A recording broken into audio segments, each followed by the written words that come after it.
Have you ever considered time itself? It's the one commodity that we have in our lives that is totally non-negotiable.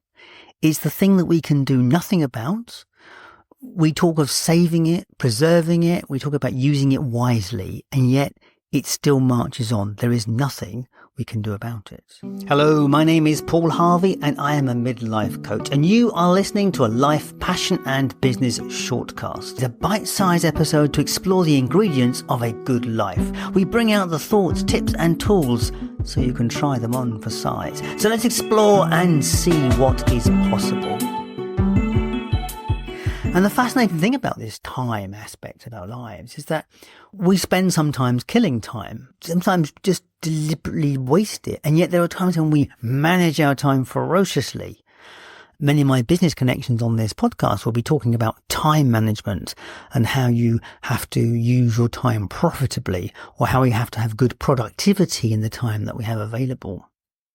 But this podcast is very much about personal time, the time that we have as human beings. Obviously, in a day there are 24 hours, but in a week there are 168 hours. And a month is 672. And when you look at a year, that's 8,736. And a lifetime, an average lifetime of say 80 years, is 698,880. It's funny, when you start breaking life down into how many hours we're going to live, it doesn't sound quite so much, does it really? But let's go back to that first number, 168 hours, which is the time allocated in any one week. Out of that time, you have to do everything that you do in your life. And a huge chunk of that is sleeping. If you did sleep 8 hours a night, that means you've got 104 hours per week to get everything that you have to get done. A big chunk of that will be the necessary ablutions of life, cleaning ourselves and preparing food, eating food. And once you take that time out, then you get what's left. And now this is where it starts to get important. Because in those sections of time that you have to carve out for yourselves, you have to find time for relationships. That'd be your family relationships, your significant other. It may be even finding a life partner, those relationships, how you go about cultivating the space to find a relationship. Then there's the time that you choose to make money. So obviously when we first start out in life, we're looking for a job where we're going to be working somewhere between 7 and 8 hours every day. And then maybe a lot of people on this podcast who are in the business world, then 7 or 8 hours a day of working is actually quite unusual. Sometimes it's 10, 12 or 14 hours per day. And then there are some other important things. So we've covered the two most important ones. We've covered the relationships and money, as in working, finding a way of making money. And there's another one, which is equally important, and that is our health. And it often gets neglected by people. Probably less so in this current era than it was as when I was growing up. And we're much more conscious about we need to do exercise. We need to get out into the world and get this body moving in some way. But the point about this split is how we split our life between relationships, money and exercise. Health. We'll just call it health, shall we? And of course that changes over our lifespan, because when we're young, the focus is on generating resource, creating money and balancing that with relationships. As we get older, sometimes the money aspect gets a bit easier. There will come a point when our health will stop us doing things. So that's why it's so important when we're younger to focus our attention on maintaining our health, or certainly making a decision to maintain our health at a particular point in life. So for me, that was where I came to. In my 50s, I made a conscious decision to get healthy again and stay that way. And hence my life over the last 10 years actually, has been about staying healthy, running, getting to the gym, yoga and those sort of things. And I also have to recognize that there is a limited opportunity to do some things because of my aging life. Because I'm now 61, there will become a point when I won't be able to do some of the things that I want to do. In fact, with my wife in her current situation, there are already things that she can no longer do. So these are the important factors that we have to consider when we're thinking about how to use our time. In reality, when we're considering how to use our time, we're actually considering how to use our life, how to explore this journey, where to allocate our resource, the result of our lifespan.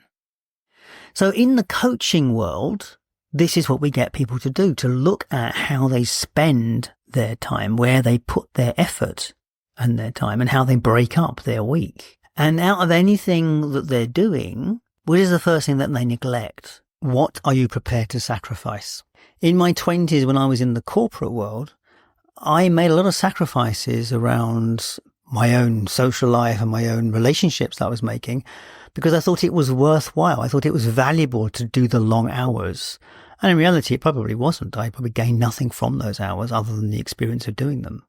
And it's not an uncommon story. And it's interesting. I've many clients over the years. Some people over the years neglected their relationships, and they find themselves at a certain point in life with very, very few close friends.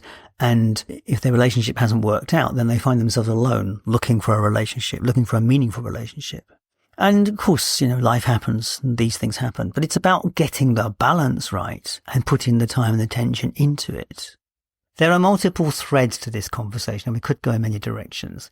Certainly, if you were looking to get something done, something to focus on, something happen, you're going to have to allocate some time to it.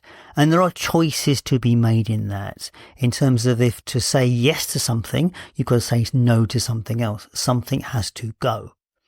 And that is difficult for all of us. I struggle with the same thing. I try to keep too many things going sometimes. And I recognize later that maybe I shouldn't have said yes to that, and maybe I should have said no to that one. It's one of the challenges that we have in life. We want to do so many things with this time that we have, and yet you can't always overcompensate for how much we can actually physically achieve. And then there is the bigger picture, because everything has its day. As I said in the early part in this podcast, we're looking about how we spend our lifespan, how we invest our lifespan. And there will come points of it where we won't be able to do the things that we want to do. There's only so much time you have available to jump out of an aeroplane, because at some point in your life, you will not be physically capable of doing that. And there are loads of things in life which have that kind of time tag on them.